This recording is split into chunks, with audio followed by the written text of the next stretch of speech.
Kola Adeyemi had learned the sound of silence in a way he never wanted to. It was not the pleasant kind that came after a long day, when the house settled and the world felt kind. It was the kind that sat in corners and waited for you, the kind that made even a wealthy home feel too large. Before, the house had carried the easy rhythm of a life shared, small noises that meant nothing, the kettle, soft laughter from a distant room, the shuffle of slippers along polished floors.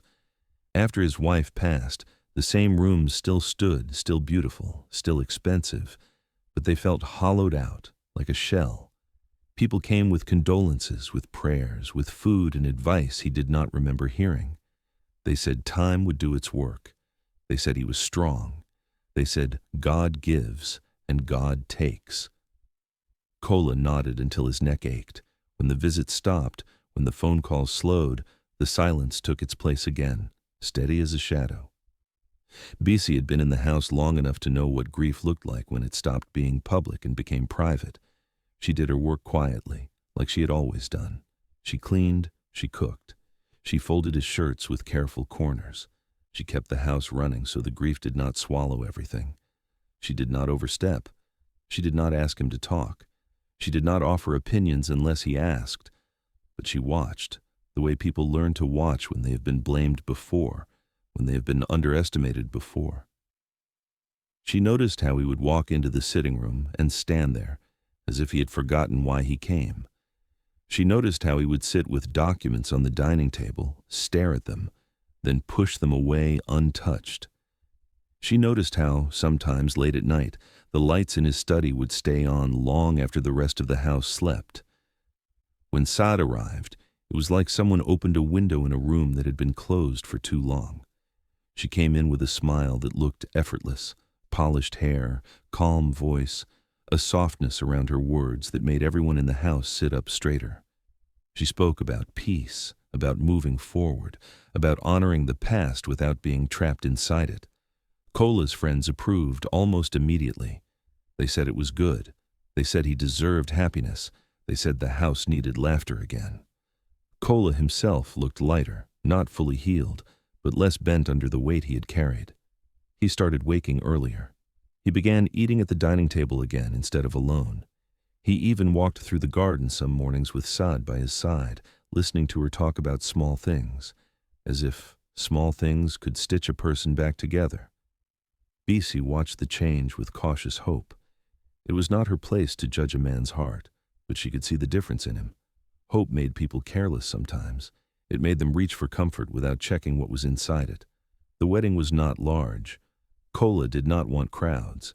He said he wanted it simple and respectful. There were close friends, family, a few church leaders. The house was filled with flowers, with music that stayed gentle, with voices that tried to sound joyful without sounding like they were forgetting. Saad moved through the day like someone who had practiced being adored. She was warm when she needed to be, humble when eyes were on her, gracious when speaking about Kola's late wife. She even mentioned her by name, with a solemn tone, and said she would never try to replace what was irreplaceable. People nodded, satisfied. Kunle arrived with the confidence of a man who believed the house still belonged to him in some invisible way. He was Kola's brother, older by a few years, and he carried himself like someone who had once expected to inherit not just respect, but power. He embraced Kola tightly, called him my brother, and laughed loudly enough for everyone to hear.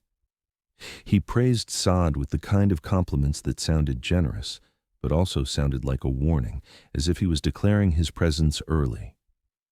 Bisi did not like the way Kunle looked at the house, not at the people, at the house itself, the walls, the furniture, the art, the doors, as if he was counting. After the wedding, life settled into a new routine. Saad took control of the household with smooth authority. She changed certain suppliers, saying she wanted better quality. She rearranged the pantry, saying it would be more efficient. She asked Bisi detailed questions about where things were kept and how Kola liked things done. Bisi answered respectfully. She listened more than she spoke. She kept her face calm. Inside, she began to record. It was a habit she had built from an old wound. In another house years before, a missing bracelet had turned into an accusation. There had been shouting, a search through her bag, humiliation that still burned in her memory. She had been dismissed without her wages. She had cried on the bus home, not because of the bracelet, but because she had realized something hard and simple. A quiet person is the easiest person to blame. People believe what fits their story, not what is true. Since then, BC had kept her own truth in small, careful pieces, not to harm anyone, not to threaten anyone, just to protect herself. So when Sad began to spend time in Cola's study, BC noticed. The study was the heart of the house in a different way. Not warmth, not comfort, but control. It was where property documents were stored, where bank letters arrived, where files were kept in labeled folders, where Cola's late wife had once organized everything with the precision of a woman who understood that wealth without structure could become chaos. Maid would enter the study smiling and emerge later with the same smile. She would say she was helping Cola organize. She would say she wanted to reduce his stress. She would say it was a new chapter. The first disappearance happened on an ordinary afternoon. Cola called for Busy in a tone she had not heard in a while, sharp with confusion. When she entered, he was standing near the desk in the study, one hand on the edge as if holding himself steady. Maid was seated in the chair opposite, composed, her eyebrows lifted in concern. Cola pointed toward a cabinet. "The file," he said. "The land deed file for the Ibeju plot. It was here." Saad inhaled slowly, the way someone does when preparing to say something serious. "I checked the cabinet, Cola. It is not there. I checked twice. This is not a small thing." Cola opened drawers, pulled out folders, flipped through them with hands that began to shake. He tried to keep his voice calm, but it cracked around the edges. "It was here last week. I remember. I saw it." Saad stood up and walked closer, touching his arm lightly, as if comforting him. Maybe it was moved. Maybe it was taken to photocopy. Maybe it got mixed with another file. Her voice stayed gentle, but her words pressed the situation into something urgent. Then Kunle arrived, as if he had been summoned by the scent of trouble. He walked in with his usual confidence, took one look at Cola's face, and made a sound of concern that did not reach his eyes. "What happened?" Saad explained quickly, her tone careful but dramatic enough to make it feel like a crisis. "A land deed file is missing. Cola's late wife kept everything here. Now we cannot find it." Kunle whistled softly. "A deed file does not just disappear." He turned and looked at BC, as if she had been standing there as a suspect all along. His gaze was blunt, almost lazy, like he was bored of pretending this was complicated. BC kept her hands folded in front of her. "Sir, I did not touch any file." Kunle raised his eyebrows. "You have access to the house. You clean here. You open drawers. You know where things are." Saad's eyes flicked toward BC and away again, like she was trying to look fair. "BC, I am not accusing you, but we have to be realistic. This is important." Cola's face tightened. He looked between them. The grief that still lived in him made him vulnerable to pressure, especially pressure dressed as concern. He did not want conflict. He wanted certainty. BC felt that old, familiar heat in her chest, the beginning of being blamed for something she had not done. She did not argue. She did not raise her voice. She knew what loudness did. It made people feel justified. She simply said calmly, "Sir, I can prove where it was." The room went still for half a second. Kunle laughed, short and mocking. "Prove? How?" BC met Cola's eyes. "I have photos. I have my log." Saad's smile did not change, but something tightened behind it, like a thread pulled too suddenly. Cola blinked. "Photos?" BC nodded. "I take photos of important things when I clean the study. Not to steal, to protect myself. The last time I worked in another house, they accused me. Since then, I keep records. Date, time, where it was placed." Kunle scoffed. "So you admit you take photos inside his private study?" Bissy did not flinch. "I take photos of documents in their place, not content, not details, only the position, the folder color, the cabinet, enough to show it existed. enough to show I did not take it. Kola looked unsettled, but not angry. He looked like a man realizing the world had been moving around him while he was stuck in grief. "Bisi," he said quietly, "why did you not tell me?" "I did not want to disturb you, sir," she replied, "and it was not needed until now." Saad stepped in smoothly. "Kola, we should focus on finding the file. If Bisi has photos, we can see. But this is not proof of who took anything. It is only proof it was there." Bisi nodded slowly. "Yes, Ma. That is why I also have my log." Kunle's mouth pulled into a thin smile. "This is becoming interesting." Kola rubbed his forehead. "Bring it," he said to Bisi. "Bring what you have."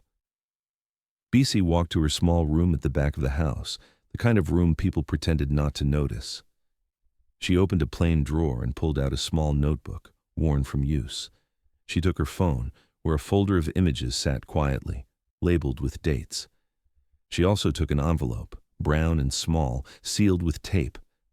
The envelope was not new. She had been adding to it for months, slipping in odd details that did not fit together at the time. A torn corner of a courier slip. A business card she found under the sofa. A sticky note that fell out of a magazine, with handwriting that did not belong to Kola. She returned to the study and handed the notebook to Kola first because she understood something about power. The truth only matters if the right person holds it. Kola opened the notebook. The handwriting was neat, consistent, almost painfully careful. Monday, 10:15 a.m. Study cleaned. Cabinet right side dusted. Blue file labeled Ibeju land deed. Seen on second shelf. Left stack. Behind green folder. Wednesday, 2:05 p.m.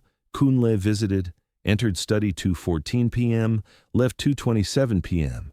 Cabinet opened. Friday, 9:40 a.m.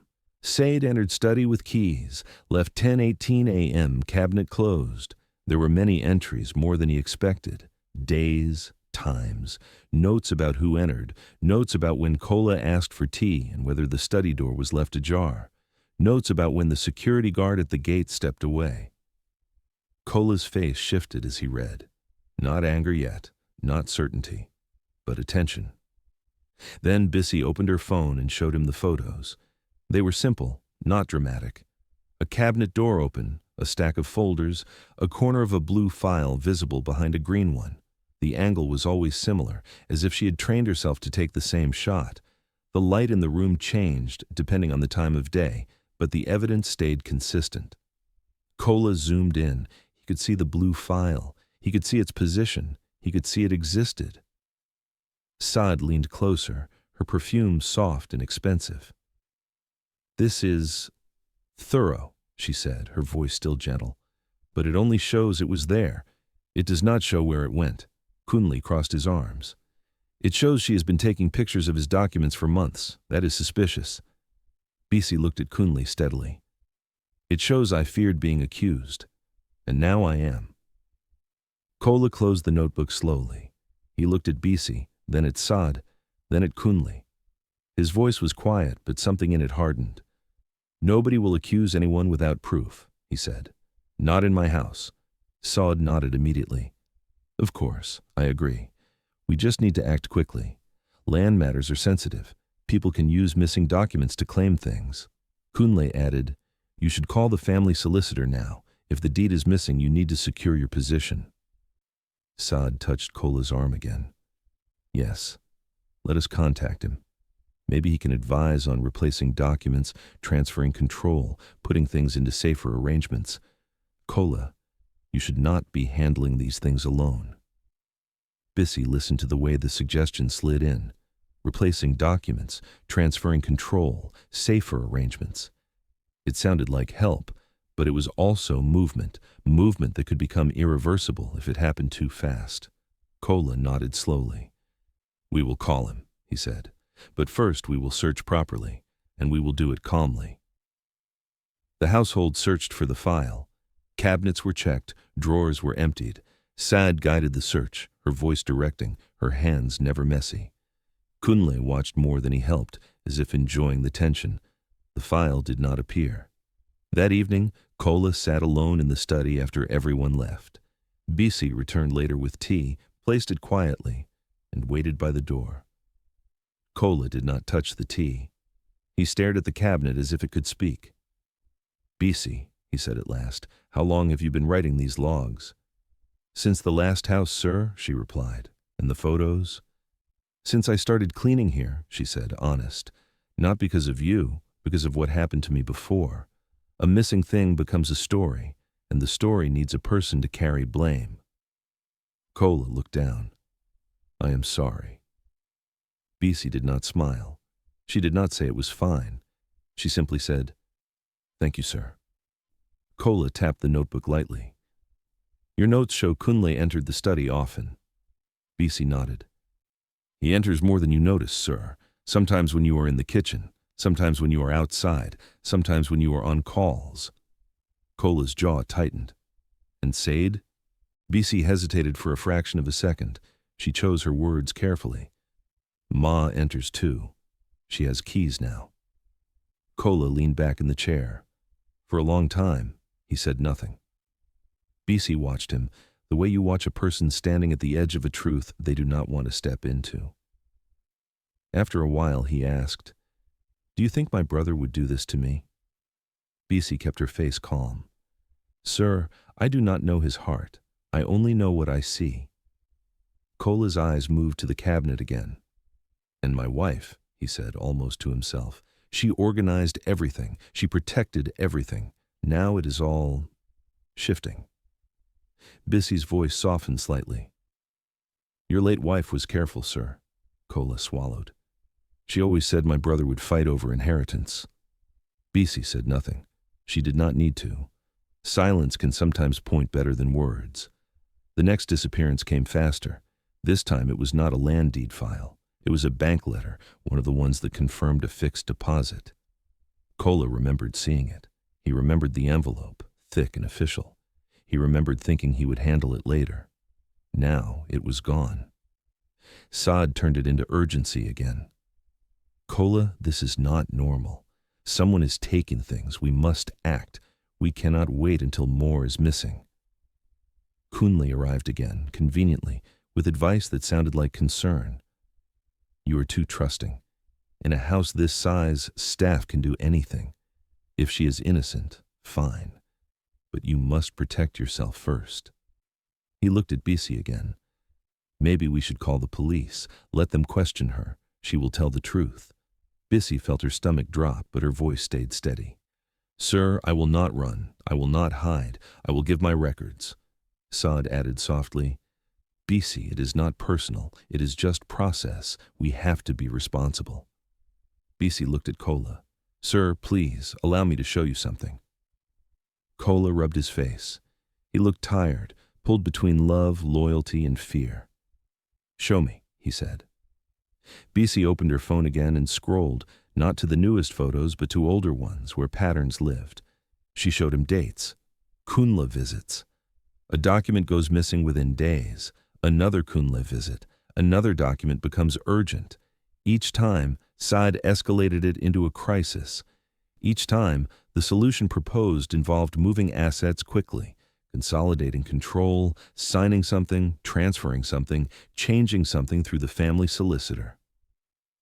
Bisi then played a voice note, recorded quietly while she had been in the corridor polishing a cabinet near the study door. The recording was muffled but clear enough. A male voice, Kunle, saying, "He is still soft. We push now before he wakes up."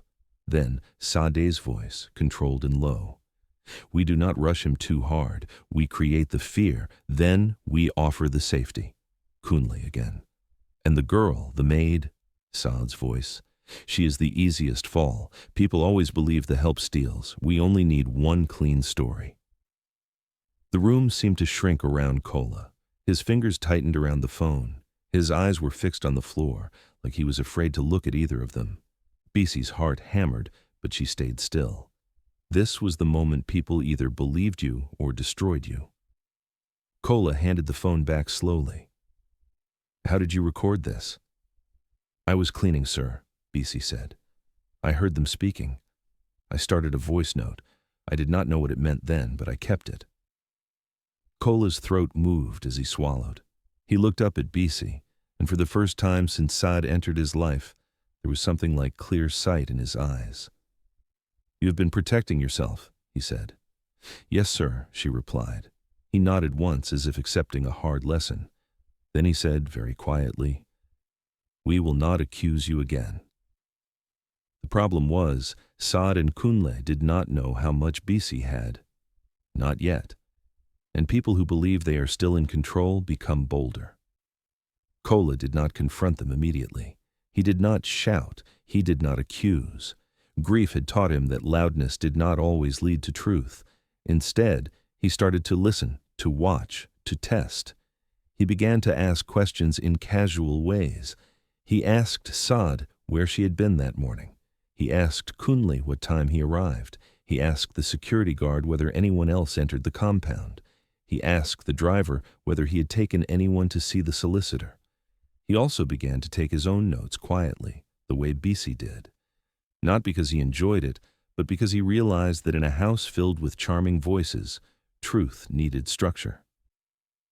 When Saad suggested they meet the family solicitor to tidy up Kola's late wife's affairs, Kola agreed. But he agreed slowly, the way a man agrees when he is planning something else. He told Bisi one evening, "We will set a trap." Bisi's eyes lifted. "Yes, sir." Kola walked to the cabinet and pulled out a plain folder, brown and unmarked. Inside, he placed papers that looked official, but were not.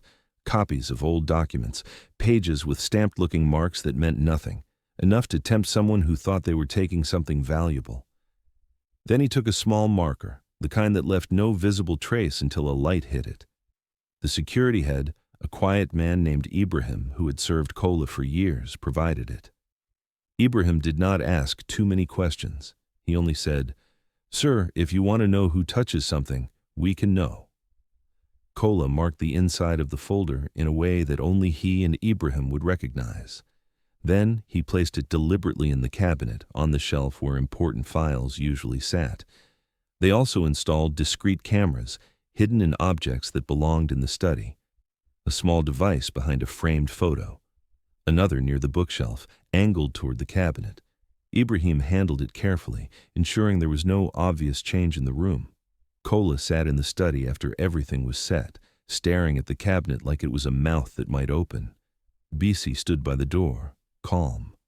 Kola looked at her. "If my wife were here," he said, "she would have seen this earlier." Bisi's voice was gentle.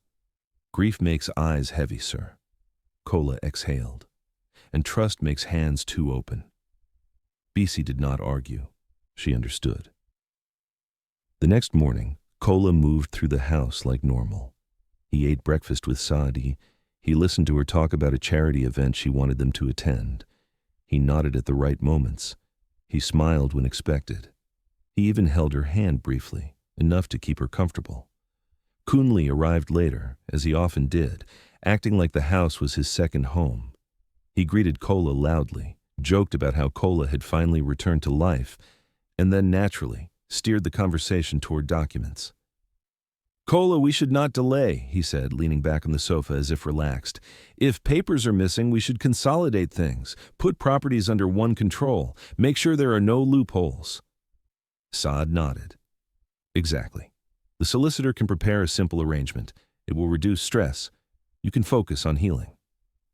Kola agreed. "Yes," he said. "Let us do it properly. No stress." Then he stood and said, "I need to take a call. Kunle, you can wait here. Sade, I will meet you in a few minutes." He walked toward the corridor leading to the study, but he did not enter. Instead, he moved into a small side room where Ibrahim was waiting with a laptop open, ready to monitor the camera feed. Bisi was already there, standing quietly. On the screen, they could see the sitting room. Kunle and Saad sat for a moment. They spoke to each other, their mouths moving in low conversation.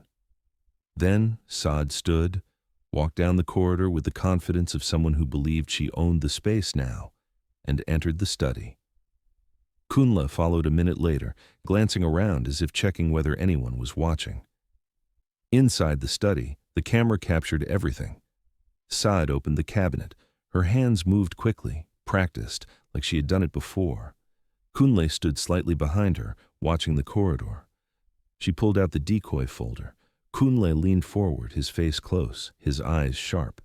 He said something that the camera microphone did not catch clearly, but his expression made it obvious. He was pleased. Saad slipped the folder into a sleek bag and closed the cabinet. She smoothed her dress, glanced at the room, then left as calmly as she entered. Kunle waited a moment, then followed, his posture relaxed again, as if he had only gone to check a window. Kola stared at the screen, his face unreadable. The betrayal was clear, clean, undeniable. But what hurt him most was not the theft.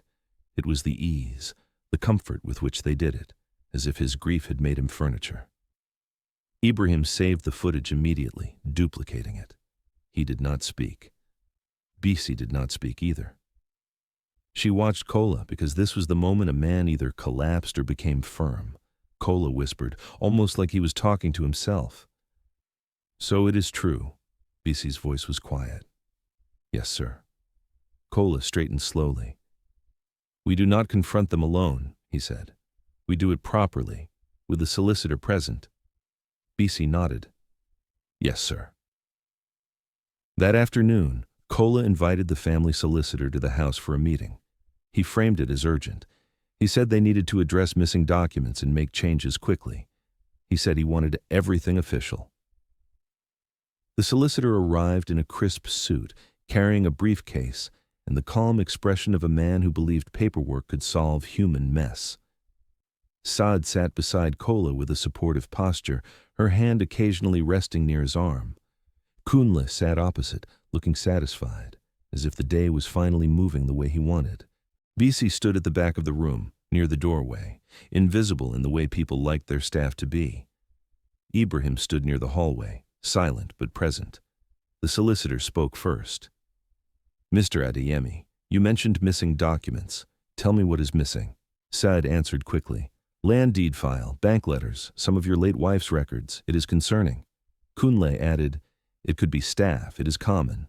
The solicitor nodded slowly, his face serious. "We can take steps, replacement copies, official notices. Also, if you are considering restructuring ownership, we can prepare transfers." Kola leaned forward slightly. "Yes," he said, "transfers, control, safety. That is what they said." Saad smiled, relieved. "Kola, this is good. We will finally secure everything." Kunle's eyes glinted. "Exactly." Kola reached toward the coffee table and picked up a folder, not the decoy, a different folder, one he had prepared. He placed it flat, right in front of everyone. "This folder," he said, tapping it once, "has been missing." Saad's face remained calm. "Yes, that is the issue." Kola looked at Kunle. "And you suggested the maid took it." Kunle shrugged lightly. "I suggested we consider all possibilities." Kola nodded slowly. Then he opened the folder in a measured way, as if performing a ritual. Inside was a single sheet of paper. He lifted the paper and turned it so everyone could see. At first it looked blank. Then Kola angled it slightly toward the light. A mark appeared, faint but unmistakable, like a hidden signature revealed. Kola's voice stayed steady, but it carried through the room like a bell. "I know exactly who touched this, because it is marked." For a heartbeat, nobody moved. Saad's smile froze. Kunle's posture shifted, a small twitch that betrayed him. The solicitor frowned. "Marked?" Kola reached behind him and nodded once. Ibrahim stepped forward with the laptop and placed it on the table. He clicked, and the footage began to play. The room watched in silence as Saad and Kunle entered the study, opened the cabinet, removed the folder, and carried it away. Saad's face tightened. Her mouth opened slightly, then closed, as if searching for an excuse that would not come. Kunle's jaw clenched, his eyes darting toward Kola, then toward the solicitor, then toward the door. Kola watched them without blinking. "This," he said, "is not a misunderstanding. This is a plan." The solicitor's expression shifted into something colder. "Madam," he said to Sade. "Sir," he said to Kunle. "Do you have an explanation?" Saadi's voice came out smooth but thinner now. Kola, you are overreacting. I was trying to secure your documents. You were stressed. I did not want you to worry. Kola's eyes stayed fixed on her. You took them without telling me. She lifted her chin slightly. Because you would have refused. You are emotional. Kunle leaned forward, his voice sharp. Brother, do not let staff manipulate you. That maid has been recording you. She has been taking photos. She is not innocent. Bisi spoke then, only because she had to. Her voice was calm. Sir, I recorded because I have been falsely accused before, and today you tried to accuse me again. Kunle's eyes narrowed.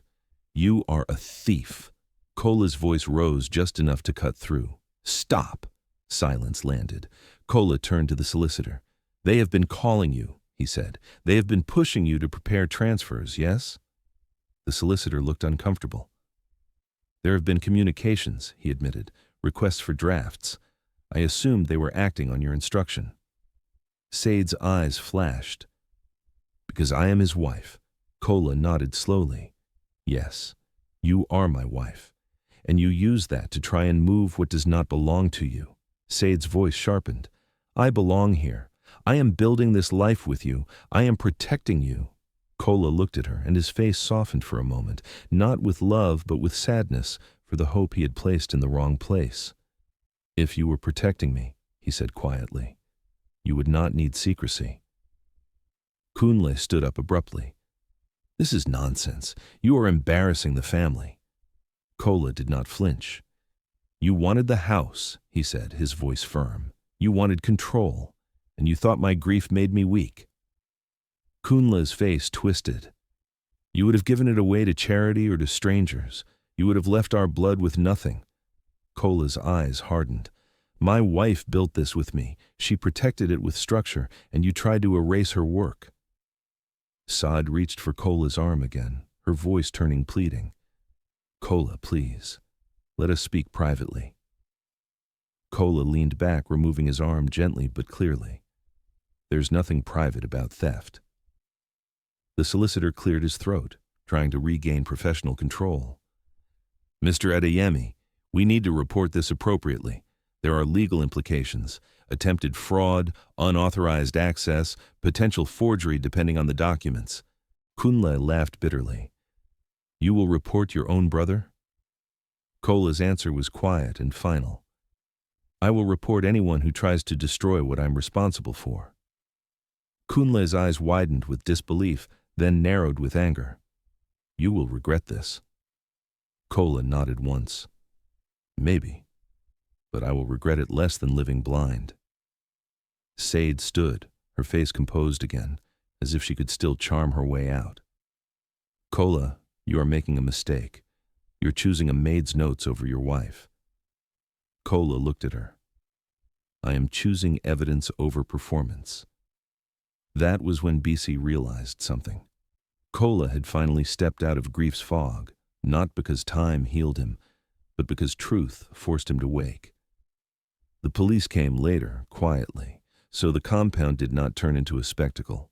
Statements were taken, footage was copied, the solicitor documented everything, his voice brisk now, his loyalty moving toward legality. Kunle tried to argue, tried to threaten, tried to call relatives, tried to turn it into family politics. None of it worked against video and records. Saad cried at one point, the tears sudden and dramatic, but they did not move Kola. Not now. Not when he had seen her hands inside the cabinet, taking what was not hers. In the days that followed, the house felt different again, but not hollow like before. It felt cleaner, not because the floors were polished, but because a poison had been pulled out. Kola called a small meeting with household staff, the gardener, the cook, the driver, the security team. Bisi stood at the side, uncomfortable with attention. Kola spoke plainly. Bisi was accused, he said, and it was wrong. He looked around, meeting eyes that avoided his. In this house, he continued, respect is not decoration, it is protection. When people are treated as invisible, they become easy targets. That will not happen here again. He turned to BC. You protected yourself, he said, and you protected me even when you did not have to. BC lowered her eyes. It is my work, sir. Cola shook his head slightly. It is more than work. He paid her what she was owed, plus more. He increased her salary formally. He also arranged for a short course in household management because he said if she wanted to grow beyond being a maid, she should have a path. BC accepted quietly, still cautious, still not trusting the world too easily, but she felt something settle in her chest. Not pride, not victory, relief. Kunle's case moved into legal channels. There were freezing orders, investigations into attempted transfers, questions about whether he had done similar things elsewhere. The family divided, as families often do when truth makes them choose sides. Said's charm did not protect her when the evidence was clear. Her image shifted in the community, not because people suddenly became wise, but because people only love elegance until it is caught stealing. She moved out of the house quickly, leaving behind perfume traces and a silence that felt different from grief's silence. This one felt like a door closing on danger. Cola spent long evenings in the study again, but now the light did not feel like a lonely beacon. It felt like a man rebuilding order. One evening, weeks later, Cola sat with BC in the kitchen doorway, not as employer and staff, but as two people sharing a quiet moment. You were right, Cola said. Never underestimate people who move quietly. BC's hands were folded in her lap. Some people move quietly because the world does not listen when they speak loudly, sir. Cola nodded slowly. My late wife used to say respect is not just manners, it is safety. She was right. BC looked down, thinking of the years she had carried her own proof like a hidden shield. Cola continued, I used to think wealth protected me, but it can attract wolves, and grief makes a man bleed without seeing it. BC's voice was soft. Now you see, sir. Cola stared into the dim kitchen light. I see, and I will do better. There was a calm in the house that night, not perfect, not fairy tale, but grounded. Before BC returned to her room, she hesitated, then reached into her drawer and touched the small brown envelope of odd details. The envelope had done its job, but it still held mysteries she had not opened, some things she had saved without fully understanding why. She thought of Cola's late wife, the careful woman who used to ask Busy quietly to keep an eye on deliveries, to note names, to remember little things. BC had assumed it was just organization. Now she wondered if it had been more. A few days later, the solicitor returned with documents related to the late wife's will. Cola had avoided digging too deeply into it before because it felt like reopening a wound. Now he wanted clarity. The solicitor laid papers on the desk, speaking in a neutral tone. There is a clause here that was sealed. It was to be opened only under certain conditions. Cola frowned. What conditions? The solicitor read carefully. If there is an attempt to alter property control within 1 year of death, or if key documents are reported missing, then the sealed clause may be opened. Cola's skin prickled. He looked up. My wife anticipated this. The solicitor nodded. It seems she did. He opened the sealed section and read. There is reference to a safety deposit box. The details are not here. It says the location is known to one named witness, and the witness is to reveal it only if the conditions are met. Cola's breath caught. Who is the witness? The solicitor looked down again. BC. The room went still. Cola turned slowly toward the doorway, where BC had been standing quietly, ready to leave tea and disappear again. BC's eyes lifted, surprised, as if she had not expected her name to be spoken in that context. Cola's voice came out low. BC, he said, did you know about this? BC hesitated, then nodded slowly. Ma told me once, she said. She said, if anything ever happens and people start moving things too fast, I should remember. She said it is not for curiosity. It is for protection. Cola's throat tightened. You never told me. BC's voice was gentle. You were grieving, sir. And she told me only if the signs appear. The signs have appeared. Kola leaned back, closing his eyes for a moment, feeling the strange mix of pain and gratitude. His late wife had left him a final shield, not in a family member, not in a friend, but in the quiet woman everyone overlooked. He opened his eyes again. "Then we will do it properly," he said. "Together." Bisi nodded once. "Yes, sir." And in that moment, the lesson settled where it belonged. Never underestimate the ones who move quietly. They see more than they say. They remember more than you notice. And sometimes, the respect you give them is the difference between being protected and being destroyed.